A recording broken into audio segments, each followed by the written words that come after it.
Bonjour à tous, bienvenue dans le JTech. Le JTech, c'est l'essentiel de l'actualité high-tech chaque semaine sur la chaîne Techno. Salut à tous, et oui, le seul rendez-vous chaque samedi consacré à l'actualité tech. Bon alors Jérôme, au sommaire cette semaine. Cette semaine, la guerre des réseaux sociaux, Facebook, Google+, qui emportera le morceau, grâce notamment à la vidéo. Alors on le savait tous, la high-tech pollue, clé USB, email, le bilan carbone est affligeant. C'est les vacances très bientôt. Dans ce JTech, nous préparons ensemble notre valise high-tech. Et croyez-moi, elle est chargée cette valise. Soyez les bienvenus, c'est parti pour le JTech.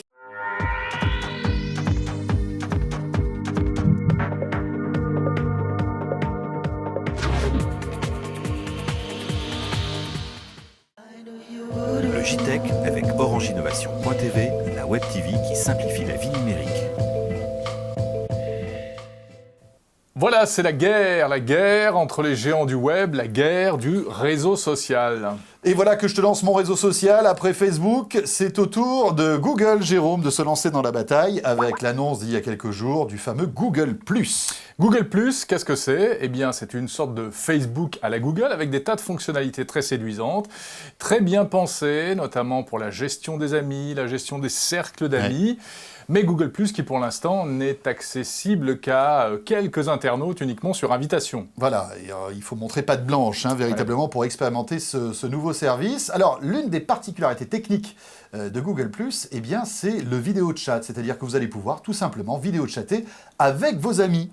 Pas mal cette fonction de vidéo. Donc Facebook, le concurrent, était forcé de réagir et Facebook, il y a quelques jours, a annoncé de manière assez tonitruante que lui aussi allait offrir la vidéo à l'intérieur de Facebook grâce à un accord passé avec Skype. Voilà, Mark Zuckerberg l'a annoncé et on le sait très bien que évidemment la vidéo sur Internet et le chat sur Internet va devenir un petit peu l'aspect, comment dirais-je, incontournable des discussions et des réseaux sociaux. Alors pour en parler de tout ça, Jérôme, nous avons avec nous un spécialiste.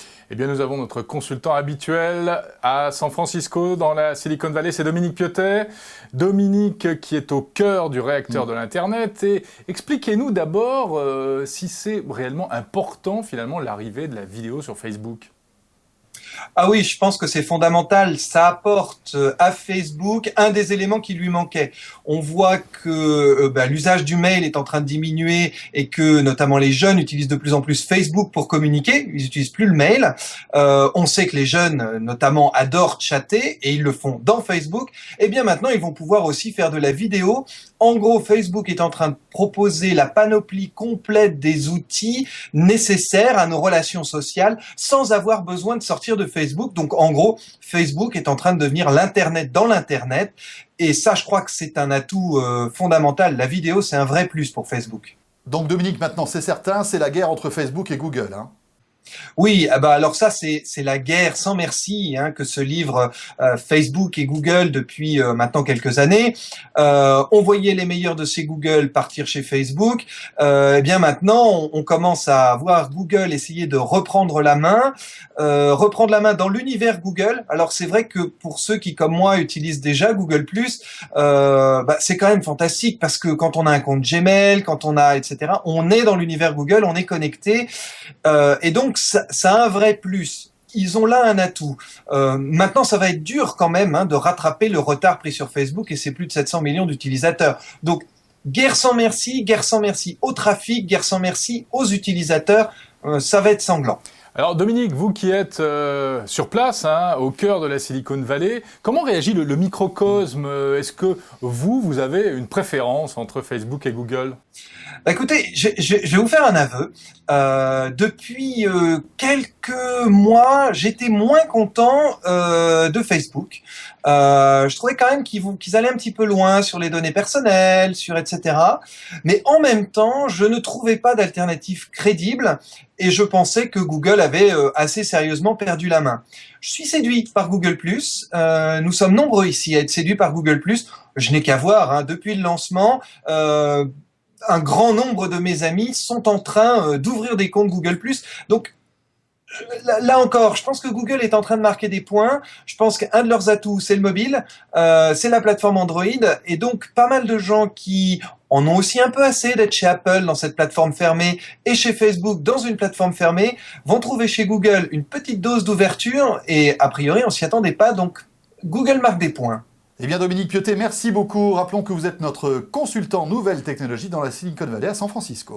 Dominique Piotet d'ailleurs, co-auteur du livre « Comment le web change le monde » dont la nouvelle édition vient de paraître. Voilà, et coécrite avec Francis Pisani. Merci d'être avec nous, le JTech sur la chaîne techno.com. Alors j'ai une mauvaise nouvelle, vous qui nous regardez en ce moment sur votre ordi ou sur votre télé, eh bien sachez que le JTech que vous êtes en train de regarder pollue. Ça fait mal. C'est pas une raison pour arrêter, non? Non, parce qu'en plus on pollue pas beaucoup, hein, on vous le promet. Hein. Voilà, c'est une étude de l'ADEME, l'Agence française pour la maîtrise de l'énergie, qui a passé en revue tous nos usages, et c'est ainsi qu'on apprend que, par exemple, envoyer un email de 1 mégaoctet représente l'équivalent de 20 grammes de CO2. Donc un mail avec une pièce jointe d'1 méga. Oui, hein, parce qu'un méga, c'est déjà lourd quand même. Ça fait quand même un peu lourd. Alors on a calculé avec Jérôme, on a sorti notre petite calculatrice scientifique. Vous savez quoi? Ça équivaut en fait, l'équivalence, ça serait de faire 130 mètres avec votre voiture qui roule à l'essence, Ouais, en fait. Voilà. Alors pourquoi cette pollution pour les ordinateurs? Eh bien, c'est l'électricité que vous allez consommer, l'électricité de la personne qui va lire votre message pendant 1 minute avec son écran allumé, et puis votre message qui va rester par exemple pendant 1 an sur un serveur informatique. Eh bien, tout cela consomme de l'énergie et donc forcément pollue. Autre chiffre, une entreprise de 100 personnes eh bien, dégage, écoutez bien, l'équivalent de 13 tonnes de CO2 par an. Oui, c'est l'équivalent, toujours selon l'ADEME, de 13 allers-retours en avion Paris-New York. Bon, bah tu sais quoi, on va plus envoyer de mail alors. Oui, qu'est-ce qu'on fait? On revient au courrier papier, au Oui. pigeon voyageur, Le etc. pigeon voyageur, voilà, Oui, ça c'est une pourquoi bonne pas. nouvelle, ça pollue pas. Allez, on vous l'avait promis, maintenant on fait notre valise pour partir en vacances. Ah, ça c'est important, hein. Bien préparer sa valise avec les produits high-tech. Jérôme, attention, là c'est un petit message personnel, n'oublie pas ton maillot comme l'année dernière, hein, parce qu'après, Ouais, c'est vrai que tout l'été sans maillot, c'était un peu difficile. ouais, tu as terminé au poste, donc c'était pas terrible. Je me suis fait des copines aussi. Ouais. Femmes. Enfin des copains aussi, on m'a dit, mais bon, ça c'est une autre histoire. Bien, passons. Voyez ce déballage que nous vous avons préparé. Alors, Oui. des produits qui ne sont pas forcément tous très très récents, hein, mais ce sont vraiment des choses qu'il faut emporter avec soi l'été. Et on va commencer par l'Internet. Obligé, hein, on est obligé d'avoir une connexion Internet quand on est en vacances. Alors, avec un peu de chance, vous allez pouvoir capter un hotspot de votre opérateur. Hein. C'est ce qu'on appelle le Wi-Fi communautaire qui existe chez Bouygues depuis peu, Ouais. mais chez Free et chez SFR. Bon, et si on ne capte pas ces hotspots donc S'il n'y a pas d'opérateurs, de Wi-Fi, comment faire? eh bien, il y a la 3G. Alors, il y a les hotspots aussi Wi-Fi des fast-food, etc. Mais s'il n'y en a pas, il y a toujours la 3G. Il faut savoir qu'aujourd'hui, plus de 90% du territoire est couvert aujourd'hui en 3G par les opérateurs. Donc là, tu parles de la France. Hein. Je parle de la France. Si on parle bien sûr. étranger, ça se complique Ah, un ça petit c'est peu. un autre débat, on va pas l'aborder là, mais si vous voyagez en France, eh bien là, vous avez la solution de la clé 3G, toujours pratique. Ça coûte 3 fois rien, vous branchez ça sur votre ordinateur, vous installez une petite carte SIM, et là, à partir de là, vous allez pouvoir acheter vos sessions Internet. Alors on vous déconseille des abonnements longue durée, parce que vous pouvez Oui, vous c'est pas abonner pendant indispensable. 12 ou 24 mois, ça ne sert à rien. Achetez de l'Internet prépayé, en fait, vous achetez votre session quand vous en avez besoin. Alors c'est soit à la minute, soit au volume téléchargé. Et vous avez même des petits forfaits, par exemple, week-end ou soirée qui sont très sympas. Donc là, c'est vraiment cool pour rester connecté. Et puis, par exemple, pour checker ses mails. Indispensable, la connexion. Ouais. Alors autre chose, eh bien cette année, vous risquez probablement de partir en vacances avec une tablette. Hein, des tablettes, il y en a de toutes les marques, de toutes les tailles, évidemment. Et cette tablette que vous allez inévitablement remplir de films, de livres, d'applications, De de jeux musique vidéo, aussi, etc., ouais. de musique. Donc la tablette, on passe là-dessus rapidement. C'est sans doute l'un des objets fétiches de cet été. Bon, le problème, Jérôme, c'est que ces tablettes, elles sont fragiles, hein, mine de rien. Ce Ouais. sont des petits bijoux technologiques.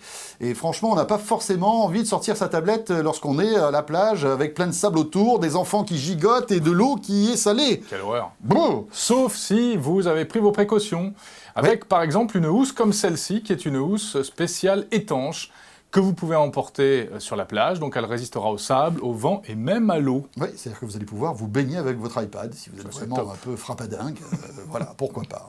Mais bon, Bon. c'est bien pratique en tout cas. Autre housse, regardez ça, ça c'est une housse pour regarder des vidéos en voiture, vous savez, on met les enfants à l'arrière de la voiture, etc. Donc plus besoin d'emporter un lecteur de DVD, c'est un petit peu lourd, Un lecteur compliqué. quoi? Oui, voilà, c'est C'est un chose truc d'un ancienne. autre âge, ça, un lecteur DVD. Donc vous glissez la tablette dans la housse Ouais. et vous accrochez la housse sur l'appui-tête de la voiture grâce au scratch qui est là.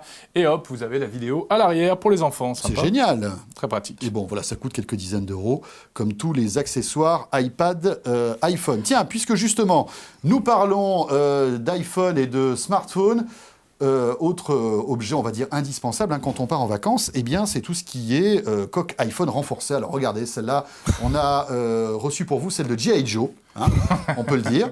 C'est-à-dire qu'avec cette housse, vous pouvez, par exemple, laisser tomber votre smartphone par terre, il fonctionnera toujours. C'est même étanche, Jérôme. Exactement. Ouais, alors étanche, attention, pour les éclaboussures, mais celle-ci particulièrement, il ne faut pas la jeter dans la mer. Voilà, quand même, c'est-à-dire que vous avez quand même une protection en caoutchouc dans lequel vous insérez en fait votre iPhone. Et là, franchement, Pas mal. c'est très sécurisant, on va dire. Ah, voilà, il y a la housse étanche pour iPad et Ouais. la housse étanche pour iPhone ou pour n'importe quel smartphone, évidemment, puisqu'il y en a un peu pour tous les goûts.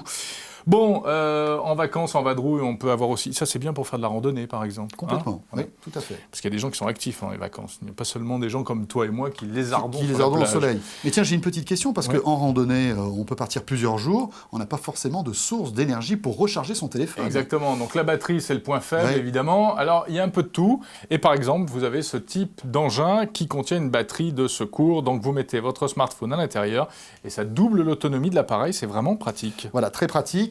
Et puis encore là, un petit conseil de sécurité, si vous partez en randonnée, surtout si vous partez seul, n'oubliez pas votre téléphone portable et laissez-le toujours allumé. On ne sait jamais, si vous vous perdez ou si vous arrive un accident, on pourra vous repérer avec C'est vrai la que- triangulation des réseaux et la géolocalisation. Voilà, il ne faut pas oublier d'emporter son téléphone portable quand on part en randonnée. Bon, qu'est-ce qu'on a d'autre en magasin? Alors, pour faire des photos, évidemment, alors appareil photo, votre smartphone qui fait des photos, qui fait de la vidéo. Mais ce que votre smartphone ne peut pas faire, c'est filmer sous l'eau. Eh bien, heureusement... Ou alors s'il le fait, mais il ne fera que quelques minutes. Après, vous pourrez ce le sera jeter. très rapide. Voilà. Mais heureusement, il y a des petites caméras qui font ça très bien. Et oui, comme par exemple celle-ci. Alors bon, celle-ci, il y en a évidemment plein de modèles. Ça, c'est un modèle Kodak que nous avons, qui est l'un des best-sellers du moment. Voilà, c'est très fun, c'est très joli, c'est très costaud. C'est-à-dire que vous pouvez le laisser tomber par terre, vous pouvez le traîner dans le sable et vous pouvez donc faire des vidéos sous l'eau, à la fois dans la piscine, l'eau claire, on va dire l'eau douce, Oui, l'eau douce, mais très aussi l'eau salée. N'oubliez pas malgré tout, après utilisation, surtout si vous vous êtes baigné dans l'eau salée dans la mer, de le rincer parce que malgré tout, il y a des joints qui sont attaqués par l'eau salée. Alors, toujours pour filmer, tiens, moi je vous ai apporté un truc un peu spécial que vous ne trouverez pas n'importe où. Si Ça, je vous le confirme. Voilà, alors ça c'est spécial iPhone. Ouais. Et cette chose-là, un peu étrange, c'est un appareil semi-professionnel en fait, qui s'appelle un Steadicam, Ouais. et qui vous permet de filmer avec un iPhone sans avoir vous savez, les mouvements qu'on a forcément quand on filme en fait. Hein, D'accord, donc puisque par exemple, l'appareil est tout je me petit. mets dans la configuration, je suis à la plage, etc. Je veux filmer Ouais. les enfants, ou toi sans maillot, par exemple, ça peut faire une belle vidéo. Écoute, Donc là, j'ai ce système-là, et je ne vais pas voir ces effets de flou qui bougent dans tous les sens. Exactement, puisque c'est donc un appareil qui va adoucir les mouvements, et donc pour filmer comme ça, même faire des mouvements, suivre des enfants sur la plage, etc. Ça vous fait des mouvements d'image très professionnels, très jolis. C'est Steadicam qui C'est fait ça. Steadicam. Ouais. C'est une marque professionnelle qui fait déjà ce genre d'appareil pour les caméras professionnelles et qui a sorti un modèle spécial iPhone. Ça coûte dans les 200 €. Et bon, c'est un peu spécial. Hein. C'est Oui. sûr que vous débarquez avec ça sur la plage, vous allez vous faire repérer. Mais au moins, vous aurez de très belles images.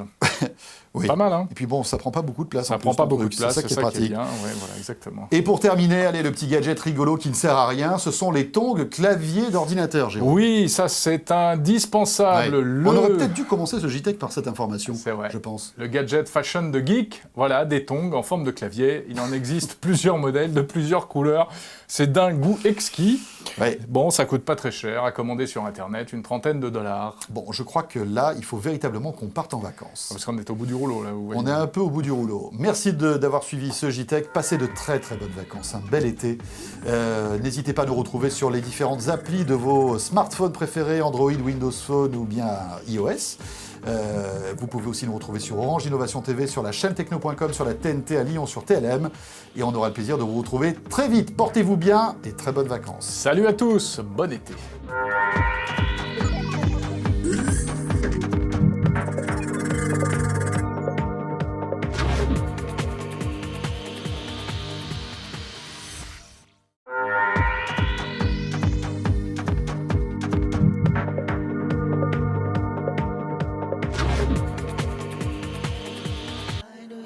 Le JTech avec Orange Innovation.tv, la web TV qui simplifie la vie numérique.